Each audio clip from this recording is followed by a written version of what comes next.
नमस्कार। प्रतियोगी परीक्षाओं की तैयारी कर रहे सभी गंभीर अभ्यर्थियों का इस अकादमिक सत्र में स्वागत है। आज हम भूगोल के एक बहुत ही महत्वपूर्ण विषय पर चर्चा करने जा रहे हैं।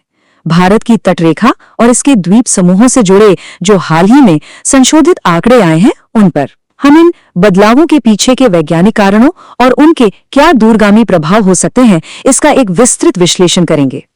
तो देखिए, हमारी चर्चा को व्यवस्थित रखने के लिए हम इसे 5 हिस्सों में देखेंगे। सबसे पहले हम इन नए आंकड़ों पर नजर डालेंगे, फिर हम उस विज्ञान को समझेंगे जिसके कारण ये बदलाव आया। उसके बाद एक बहुत ही महत्वपूर्ण भौगोलिक अवधारणा कोस्टलाइन पैराडॉक्स पर बात करेंगे। फिर देखेंगे कि शासन और रणनीति पर इसका क्या असर पड़ेगा, और आखिर में परीक्षा के लिए सभी मुख्य बिंदुओं को संक्षिप्त में दोहराएंगे। तो चलिए सीधे उस सबसे जरूरी आंकड़े पर आते हैं जो इस पूरी चर्चा का केंद्र है। नए आकलनों के मुताबिक भारत की जो कुल तटरेखा है, यानी जिसमें मुख्य भूमि और सभी द्वीप क्षेत्र शामिल हैं, उसकी लंबाई अब लगभग 11,098.81 किलोमीटर आंकी गई है। अब ये जो नया आंकड़ा है, ये पहले की स्वीकृत लंबाई जो कि 7,516.6 किलोमीटर थी, उससे कहीं ज्यादा है। और ये जो पुराना आंकड़ा था, ये दशकों तक हमारी पाठ्यपुस्तकों और सरकारी दस्तावेजों में एक मानक की तरह इस्तेमाल होता रहा है। अगर इसे हम प्रतिशत में देखें तो ये लगभग 48% की वृद्धि है। अब देखिए, ये कोई छोटा मोटा संशोधन नहीं है, ये एक बहुत बड़ा बदलाव है, और इसीलिए इसके पीछे के कारणों और इसके क्या परिणाम हो सकते हैं, इसका एक गहरा विश्लेषण करना बहुत जरूरी हो जाता है। अच्छा, तो अब हम इन संशोधित आंकड़ों को थोड़ा और गहराई से समझते हैं। हम तटरेखा की लंबाई और द्वीपों की संख्या, इन दोनों के जो अपडेटेड आंकड़े हैं, उन्हें विस्तार से देखेंगे। और हाँ, परीक्षा के दृष्टिकोण से जो भी खास बातें हैं, उन पर विशेष ध्यान देंगे।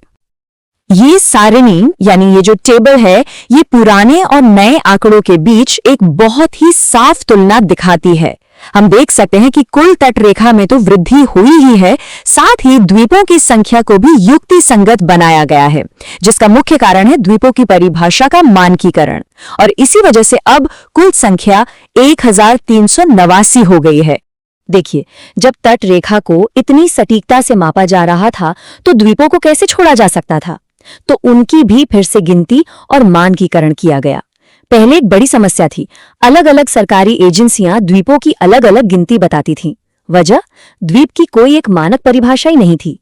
जैसे कोई जमीन का टुकड़ा हाई टाइड में द्वीप है या लो टाइड में, इस पर स्पष्टता नहीं थी।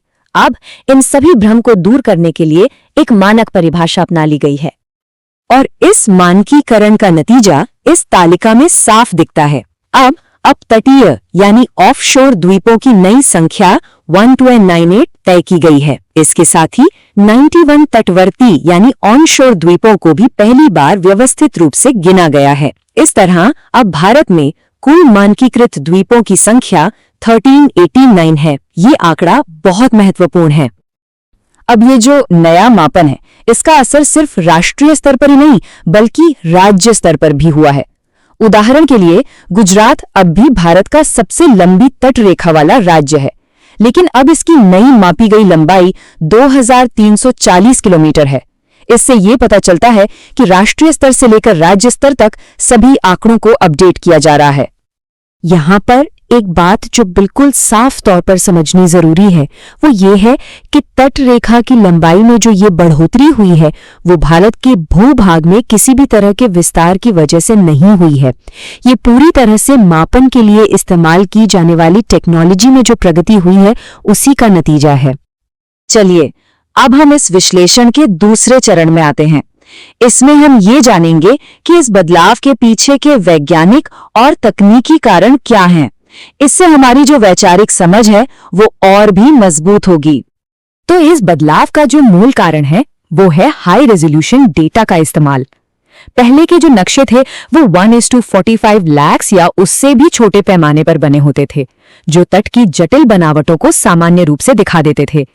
इसके उलट जो नया 1:25,000 का पैमाना है वो कहीं ज्यादा छोटे छोटे विवरणों को भी दर्ज करने में सक्षम है, जिससे मापन की सटीकता बहुत बढ़ जाती है। जब रेजोल्यूशन कम होता है तो हम एक तरह से दूर दूर के बिंदुओं को सीधी रेखा से जोड़ रहे होते हैं, जिससे छोटी छोटी खाड़ियां और मोड़ छूट जाते हैं।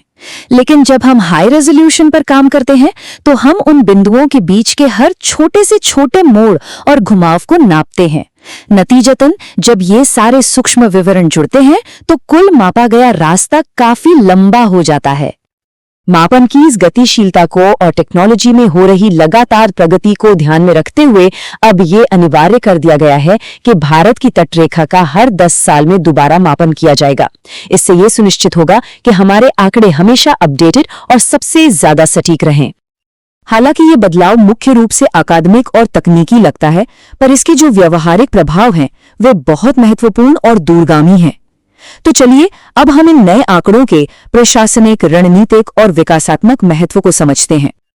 देखिए, ये नया और विस्तृत डेटा कई महत्वपूर्ण राष्ट्रीय नीतियों के लिए एक ज्यादा सटीक आधार देता है, जैसे तटीय क्षेत्र विनियमन यानी CRZ जैसे नियमों की सीमाएं अब और भी सटीक रूप से तय हो पाएंगी। जलवायु कार्यवाही के मामले में तटीय कटाव से निपटने के लिए सटीक डेटा बहुत अहम है। पर्यटन और इंफ्रास्ट्रक्चर के लिए सतत विकास परियोजनाओं की बेहतर योजना बन सकती है। और हाँ, हमारी समुद्री सुरक्षा के लिए निगरानी और रणनीतिक योजना में सटीकता बढ़ेगी और तटीय संसाधनों का प्रबंधन भी ज्यादा प्रभावी होगा।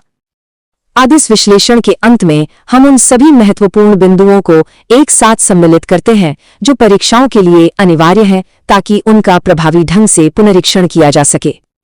तो पुनरीक्षण के लिए इन मुख्य बिंदुओं को याद रखना है। नई कुल तटरेखा की लंबाई और उसमें प्रतिशत वृद्धि। इसका मुख्य कारण तकनीकी उन्नति है, कोई नया जमीनी अधिग्रहण नहीं। इसके पीछे का जो सिद्धांत है वो है कोस्टलाइन पैराडॉक्स, द्वीपों की संख्या संशोधित और इसके प्रमुख प्रशासनिक और रणनीतिक प्रभाव। और साथ ही ये भी याद रखें कि अब ये पुनर्मापन हर 10 साल में अनिवार्य है। अंत में ये पूरा अभ्यास एक मौलिक सच को उजागर करता है। भूगोल के बारे में हमारी समझ कोई स्थिर चीज नहीं है। ये हमारे मापने के उपकरणों की क्षमता के साथ लगातार विकसित होती रहती है। और ये हमें भविष्य के लिए एक विचार करने वाले प्रश्न के साथ छोड़ जाता है कि जैसे जैसे हमारी मापने की टेक्नोलॉजी और भी सटीक होती जाएगी, हम किन और मौलिक भौगोलिक तथ्यों को, जैसे कि नदियों की लंबाई या देशों का क्षेत्रफल, उन्हें पुनर्परिभाषित होते हुए देखेंगे। ये निरंतर खोज का विषय है। आखिर में एक सवाल में सोचने के लिए छोड़ जाता हूं।